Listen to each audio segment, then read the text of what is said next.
アホはいっぱいいますよ。そんなこと言ったら。小池百合子もアホです。山本一太もアホです。ただ、そのアホをもって知事失格言うてるんではなくてね、この矛盾を放置していることが知事失格なんですよ。その矛盾を目の前にして、優秀な公務員であれば出せる政界1も、本職の政治家であれば出せる政界2も、元彦は出せてないわけ。能力は公務員未満。根性は政治家未満。やってることは覚えたての中学2年生。で、年に2000万持って帰る知事やる資格あるんけ、そいつに。元彦のね、この間の記者会見の、これ見たら話わかるんで、これをちょっと先に見てもらおうか。これは本題でもないんですけどね。新聞赤旗の木田です。はい。知事がですね、元県民局長は懲戒処分を受け入れたと発言した問題ですけれども、さすがに死者の内心まで勝手に決めつけるこの言葉を知事は使わなくなりました。しかし撤回するとはおっしゃっておりません。一方で先週と先々週の会見では、懲戒処分に不服がある場合には人事委員会に対して不服申し立て等ができる。元県民局長は不服申し立てなどはされておらず、処分としては確定していると5、6回繰り返されましたね。不服があれば申し立てできるけれども、元県民局長は不服はなかったので申し立てしなかったかのように、繰り返されましたね。この点をお聞きします。知事、元県民局長は懲戒処分に不服はなかったとお考えですか。地方公務員が、懲戒処分に不服がある場合には人事委員会に対して、不服申し立てができるということですね。はい、その論理でいくと、県民局長は、不服がなかったから申し立てしなかったということになるんですけれども、そういうことですか。申し立てする意思もなかったと、そういうことになるんですけど、そうですか、いいんですか。元県民局長におかれましては、懲戒処分に関して不服申し立て等はされておらずということですね。なんか全然変わりませんけども、全然受け止めてくれてないようですけども、先週ですね、神戸新聞さんが、2024年10月24日の百条委員会で、兵庫震災記念21世紀研究機構の元副理事長が証言した内容を紹介されました。それは元県民局長は懲戒処分は認められないとして不服申し立てをする準備をしていたということを証言されましたね。で、さらにですね、著名な元アナウンサーの小森康則さんが6月5日の YouTube の番組配信で、元県民局長は実際に不服申し立て書を作成していたことを明らかにして、入手されたそのコピーをですね、その入手されたコピーを示されました。このコピーなりその申し立て書のことはご存知ですか。ご指摘いただいている点は私は承知をしておりませんが、いずれにしましても元県民局長におかれましては懲戒処分後ですね、不服申し立て等はされておらずという状況でございます。結果としては、結論としてはしてないんですけども、しようとしてたんですよ。で、この小森さんが入手された申し立て書にはですね、県民局長の氏名、住所、携帯番号、メールまで記載されていて、日付は令和6年6月とまで書かれていたんです。で、あと何日かということを記入するだけの、状態でした。そしてその懲戒処分の取り消しを求めており、3つの理由が書かれていると。で、それはちょっと簡略化して言うと、1として、当該文書は公益通報とは使われているんだと、処分は半々不当だと、2番目として意思返しとしての懲戒処分だと、3つ目として、文書は知事や幹部職員を誹謗中傷するものではなくて、その意図もなかったと、そういうふうに書かれていました。で、これは先ほどの百条委での元副理事長の証言した内容と、つまりその3つの反論と言ってたんですけどね、先週も言いましたけれども、その内容と全く同じです。ですから、元県民局長は懲戒処分に不服であり、実際に申し立ての準備をしていたことは明らかじゃないですか。ご指摘いただいている点、ちょっと承知してませんので、いずれにしましても、元県民局長におかれましては、懲戒処分後ですね、不服申し立て等はされていないということですね。だからそのね、されていないことをもって不服がなかったとか申し立てする意思がなかったかのようにね、語るのは明らかに虚偽ではないかと。ましてや懲戒処分を受け入れたなどということはもう絶対にありえないわけですよ。でご自身の発言がね、不適切だと、あるいは間違っているとして撤回する、意思はありませんか。その件に関しましては、これまで申し上げさせていただいている通りですので、ご理解いただきたいと思います。結局ですね、知事は元県民局長が亡くなったことをもって、申し立てをしなかった、はい、そうですか、申し立てをしなかったと、受け入れたんだと、亡くなったからね、とおっしゃってるわけですよ。でそれは多くの人がすでにもう言ってるように、元県民局長の死を自分に都合のいいように勝手に利用しているということじゃないんですか。声を上げられないことをいいことに、本当にですね、これ非人間的な所業だと思わざるを得ません。いつまでね、元県民局長に像を向けるんですか。元県民局長におかれましては、お亡くなられたことに改めてお悔やみを申し上げたいと思いますし、県政に対する貢献にですね、改めて感謝申し上げたいと思います。ちょっとここまででええんですけど、ここでね、元県民局長に対するお悔やみを言うんですよ。で、木田さんの、赤旗の木田さんの質問に対して、お悔やみで返してるわけですね。で、これ実を言うと木田さんも非人間的な所業と言ってるんですが、非人間的な所業と言わざるを得ないというのと、僕の人殺しの本質的な違いは何か言うと、僕の人殺しはロジックですけど、木田さんはそれは感情に訴えてるんですね。お前のやったことは人殺しであるという指摘を俺はしたわけです。しかし木田さんは、あなたのやったことは非人間的だという評価になってるんですね。僕は事実、をベースに、その評価をしたわけ、論評をしたわけです。君のやった行為というのは人殺しだよという論評をしたわけです。で、ただ、木田さんは感情に訴えてるんですね。で、像を訴えるということは良くないことだって言ってしまってるので、ちょっとそこは弱いなと思うんですが、いずれにせよ、元彦は、お悔やみという言葉で返したわけですよ。すなわちね、元彦は自分が倫理的に責められてると思ってるんです。倫理で責められてると思ってんの。だから、いや、倫理的にはお悔やみを申し上げるんですということで返してるわけ。だから元彦は意思疎通できてないということではなくて、あなた方が僕をバッシングするのは、僕が木田さんの言葉を借りれば非人間的な所業をしたという倫理面の話をしてるんでしょと。倫理面の話をしてるから、それは倫理としてはお悔やみという言葉でお返ししますという対応の仕方をしてるわけですよ、元彦はね。でもね、倫理で元彦のこと怒ってないんですよ。論理的じゃないから怒ってるんです、みんな。語の全き意味での理不尽だから怒ってるんです。これは昨日も指摘したところですが、その理不尽さが一番出たのが神戸新聞の質問でした。神戸新聞の質問を、もう一度確認してみましょう。神戸新聞の質問、ちょっと長いですけどね。神戸新聞の井上です。よろしくお願いします。県保有情報の漏洩問題、告発文書問題に関することなんですけども、元総務部長による秘密漏洩とは別のもう一つの方の第三者委員会が立ち上がっていた、件なんですけども、去年の5月に報告書が公表されて、でその時に県としての対応として、行為者まで誰が情報を漏洩したかというところまでは報告書では特定できなかったということで、県として刑事告発されていたと思います。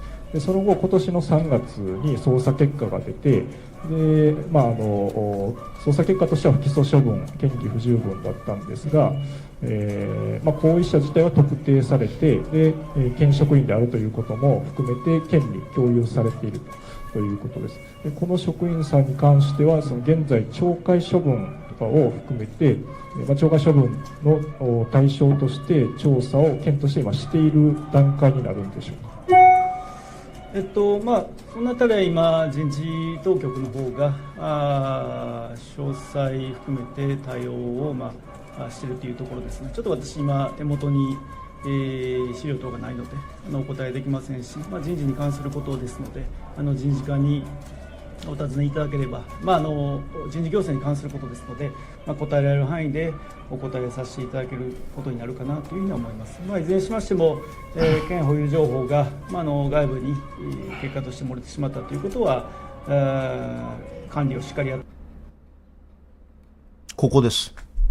どういうことかっていうと、県保有情報が外部に流出したということが、地方公務員法違反だということで、県自らが兵庫県警に被害届を出してるんです。で、その被害届をもとに、県が出した被害届の時には、犯人はこの人ですという情報が添えられてなかったんやけど、警察が捜査したら、誰が漏洩したかという職員が分かったと。で、書類送検したが、被疑事実なしじゃないですよ。嫌疑不十分で不起訴処分になった。で、不起訴処分になったから、県は不起訴処分といえども、県の懲戒プロセスがスタートしている。です。で、そのための調査がスタートした。って言うてますよね。で、その懲戒プロセスがスタートしたことを神戸新聞が聞いたわけ。で、これ懲戒プロセススタートしたのはね、今年の5月、先月からです。3月からです。5月からです。5月からです。で、それを今知事に聞いたら、人事プロセスがスタートしてて答え出てへんから答えられへんって言うてるんですよ。って言うてましたよね、今ね。これも人事プロセスのスピードそのものは仕方がないんです。去年の5月に第三者委員会の報告書が出て、犯人はわからへんけども、実際に県の保有情報は県庁の外に出とると。で、この犯人がわからへんという報告書を出してきた。犯人がわからへんという報告書を出してきたんで、兵庫県警に被害届を出したのが去年の6月7月の話です。で、去年6月7月に被害届が出て、2025年の6月7月に被害届が出て、警察が捜査して犯人を割り出して、こいつやってなって、そいつから調書巻いて、検察に出して、検察がまた取り調べして、嫌疑不十分って答えに至って、もうこれ以上捜査しませんという答えを出すまでのプロセスを考えると、今年の5月ぐらいに初めて県が誰が犯人かということを検察から教えてもらったというのは、これは遅くはないです。普通のプロセスです。で、そっから5月に、じゃあこの警察が特定してくれたこの悪い職員に対して、ほんまにどんな懲戒処分が適当かという県の独自の調査が今年の5月になってからスタートしたんです。で、今6月です。で、その人事プロセスどうなってますのって知事に聞いたのが昨日おとついの神戸新聞の質問です。で、それに対して知事は、いや、それは人事課の話であると。自分は言う立場にないと。人事の話なんで僕が知る話じゃないと。で、人事プロセスが終わってから初めていろんなことが喋れることですって言うてしもてんねん。でも、2024年3月27日の記者会見は、人事プロセスとしての懲戒処分の人事課の調査が始まる前に、公務員失格、嘘800とか、懲戒処分に向けた調査を今から始めるって言うてしもてんねん。だからこの対応の違いは何って話ですよ。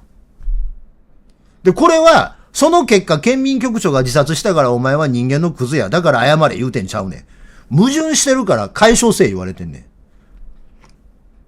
俺が今日お伝えしたいのは、この矛盾を放置しているから元彦はダメだって話じゃないですよ。元彦がアホやから、矛盾を放置するってのはわかるよ。弱い人間ですから矛盾を前にしたら黙るんですよ。現に神戸新聞の質問にね、この後突っ込まれるんです。アホやから。どうなるか言うからね。お答えできませんし、人事に関することですので、人事課にお尋ねいただければ、人事行政に関することですので、人事行政の答える範囲でお答えさせていることになるかなと思います。いずれにしましても、県保有情報は外部に結果として漏れてしまったということは、管理をしっかりやっていかなきゃいけないということだと思いますので、ここから先ね、神戸新聞一回逃がすんですよ。情報管理の意識の徹底とともに、やはりシステム上の、対策の強化ですね、その両面をしっかりと進めていきたいというふうに思ってますね。これに関連ここからね、知事給与減アホの元彦が一番気になってる、6月議会で継続審議になった条例の話に持っていくの。これは、神戸新聞の罠なんですよ。含まれているものと認識しています。で、再発防止重要だということは議会でも会見でも知事おっしゃられていると思うんですけど、個別の事案への対策になると思うので、当然大きな意味でのセキュリティ対策はあると思うんですけど、今回の件がなぜ起きたのか、どういう背景で起きたのかということは、究明しないと対策の打ちようがないと思うんですけど、そのあたりの原因究明というのは個別の事案として今進められているという認識でよかったでしょうか。そのあたり含めて、情報が要はアクセスができたということと、それが外に出てしまうという状況はシステム上のやはり問題もあると思いますので、そのあたりはセキュリティの話がありますので、詳細についてはおそらく外にはなかなかこういったところでしたということは言えない状況もあると思いますけども、しっかりアホやから情報漏洩の話やと思ってペラペラ喋っとんです。さらなる対策のこんなもん矛盾突っ込まれるの分かってんの。運営強化に。ここで俺逃げれたと思って微笑んどんです。アホやから。わかりました。最後関連で1点なんですけど、その懲戒処分の対象になっているかとか、その中身のことっていうのは、現状、今手元にないのでということもありましたけど、なかなかその調査の過程で言及できないというのが通常なのかなとは思いますけども、2024年の3月27日のこれで矛盾の指摘をされるわけ。西播磨県民局長の懲戒処分について、知事は懲戒処分の対象になると思うというようなところで結構明言されてるんですけど、その時と今回の違いというのは何かあるんでしょうか。職員への懲戒処分等については、人事当局の調査を踏まえまして、適切に対応していくというものですね。元県民局長に関しては一定調査の過程ではあるけども懲戒処分の対象になるだろうというところは会見でおっしゃられたけども、今回に関してはそこは言及されないという、そこのなんか違いみたいなものってあるんですか。繰り返しになりますけども、職員への懲戒処分については個々の状況に応じて人事当局が調査を行って、そして手続きを経て適切に決定していくということになりますね。そうすると元県民局長の処分に関して調査過程で明言されたことは今振り返っても適切だったというふうに知事は思われているということです。ちょっと繰り返しになって申し訳ないんですけども、その件については今しがたお答えさせていただいている通りですね。完全に論理破綻してるんですよ。警察がこいつが犯人やでって言うてるやつに対する懲戒処分は、人事の答えが出てないからまだ何も言えへん言うてんのにもかかわらず、2024年3月27日という人事課の調査が始まっていない、調査がスタートする前に、公務員失格懲戒対象、嘘800ってこと言うてしもたっていうこととの矛盾を突きつけられたら答えられへんようになってしもてんねん。で、俺はこの矛盾が発生したことをもって斉藤元彦のことが頭が悪いとかどうたらこうたら言うてるんじゃないんですよ。それはね、その頭悪くない言うてるんじゃなくて、斉藤元彦がアホであるということはもうこれだけでも明らかなわけですよ。で、それは風呂入ったら体濡れましたよみたいなもんで当たり前の話なんです。風呂入ったら体濡れたわとか、雨降ったら地面濡れたわみたいなもんでね、斉藤元彦はアホということはわざわざ言わんでもええんです。で、アホはいっぱいいますよ。そんなこと言ったら。小池百合子もアホです。山本一太もアホです。で、奈良の山下もアホです。アホは行さんいるよ。ただ、そのアホをもって知事失格言うてるんではなくてね、この矛盾を放置していることが知事失格なんですよ。どういうことかというとね、これ矛盾解消できるんです。一発で。答え二つあんねん。一発で解消できんねん。たった一言で解消できるんですよ。両方ともたった一言っていうか、たった一文で。まず一つ。そうですね。県民局長に対しての3月27日の僕の発言は余計でした。パワーハラスメントでした。ごめんなさい。ああいうことを言ってはいけないと思います。それが第三者委員会の報告書が出て、パワハラの指摘を受けて、予算を使ってパワハラ研修を受けた今の僕の心境です。3月27日のあの発言は、撤回いたします。ごめんなさい。で、これね、政治生命の危機が来ないんですよ。なぜかというと、もうすでに第三者委員会のパワハラの指摘は認めてるんだから。すでに認めて予算使ってまで対策したことに自分が合わせてるだけやから、別に政治生命の危機が来ないの。で、なおかつそうすると、この後こうも言えるの。3月27日の私の発言は余計でパワーハラスメントだったけど、その後4月になってからスタートした人事課の調査は何の問題もなく、県民局長は懲戒処分の対象でしたって言うたらええだけのことね。そうすると県民局長の処分を撤回せんでもええのよ。この話それで終わんねん。県民局長の懲戒処分を撤回せんでも、ここで3月27日の記者会見の自分の発言はほんまに余計で今思うと消え入れたいぐらい恥ずかしいです。二度とああいうことをしません。それがパワハラ研修を受けた今の僕の認識ですって言うたら終わり。完全勝利。完全勝利。完封です。で、こっちは、あと赤旗の木田さんみたいに非人間的やって叫ぶしかなくなんねん。で、これは、行政職者としての正解なんです。これが正解1。正解2は政治家としての、謝らんでもごめんなさい言わなくてもええ道は政治家として残ってるんです。もう一つ、この矛盾を前にして。そやで、3月27日は、俺は県民局長がムカついたから超法規的にやったんやと。その通りやって。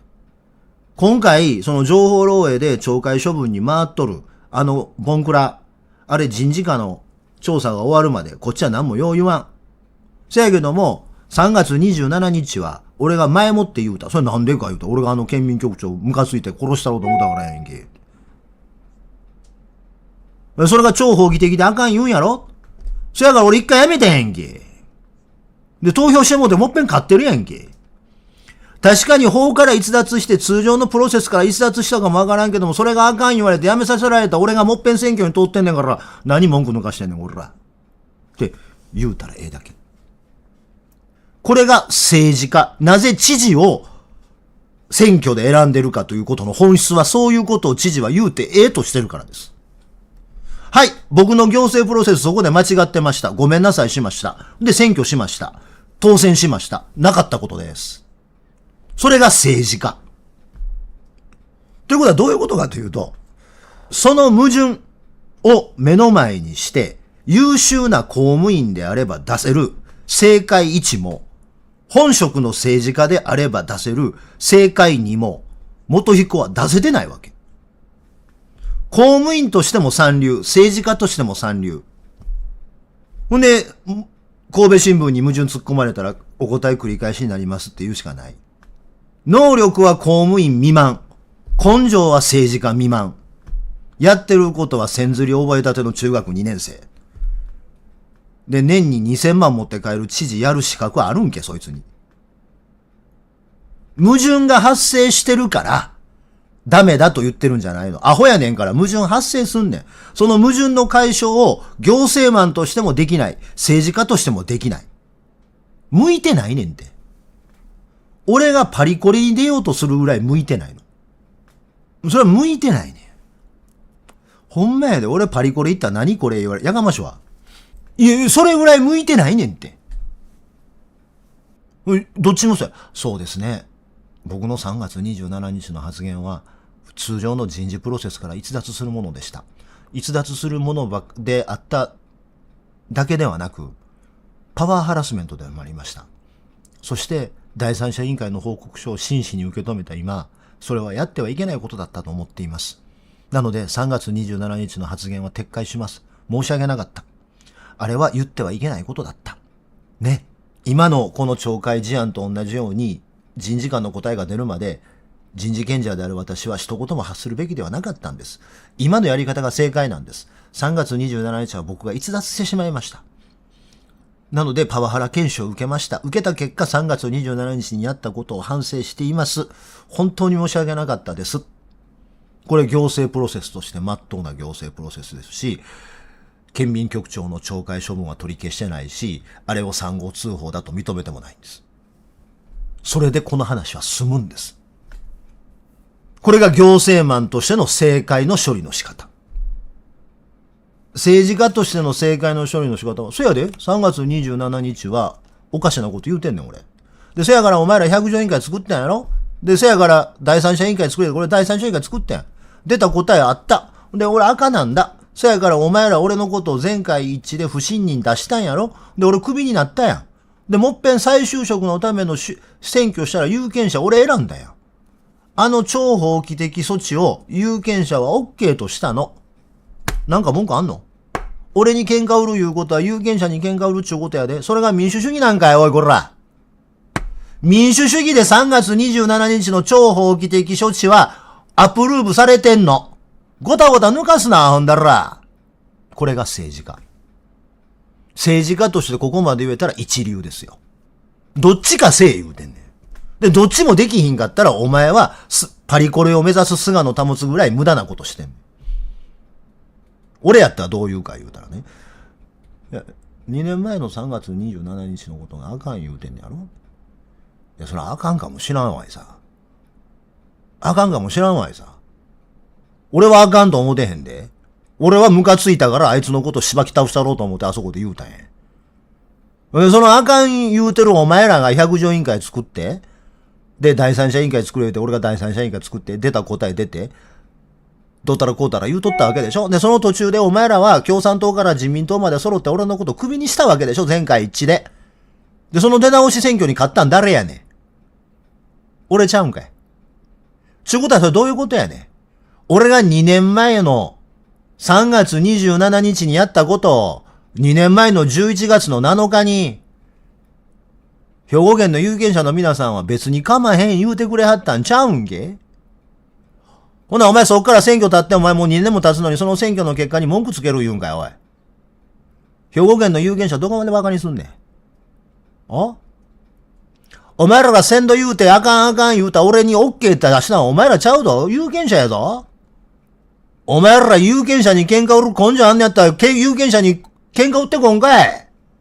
何を生意気なこと抜かしとんねん。お前有権者の審判受けてんの俺や。こっから先俺がやることにあかんかったことを知事それあきまへんでってその場で言うてくれんやったら構えへんけども、選挙の前にやったあかんこと選挙結果覆すようなことお前よう言えんのこら。よう考えて喋るとアホ。って俺やったら言う。怖かった。で、もし言うんやったら、俺は、もう元彦の応援団になる。大した政治家や。わかっとる。その代わりこれさっきの俺の巻き舌論法の冒頭は、あれやで。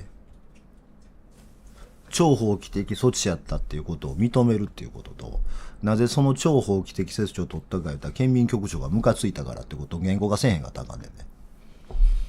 俺そこまできっちり言語化できてんねやったら、もうほんまに俺、元彦ファンクラブ代表になるわ。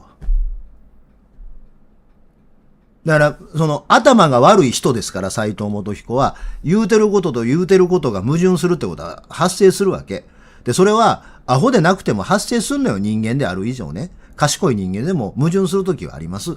その時に、公職者は、しかも公選で、選挙で選ばれた公職者は、政治家としてそれをどう処理するか、行政マンとしてそれをどう処理するかのどっちかを選ばなければいけないの。でも元彦は選ばないし選べないの。その段階で斉藤元彦は公職者に向いていないの。で、それを頭の中しか入ってない兵庫の田舎者に対して僕男前でしょって YouTube 流してごまかしてたらええと思ってんのが斉藤元彦の戦略だからお前は死ねって言うてんの俺は。ぜひチャンネル登録といいねボタンを押してください。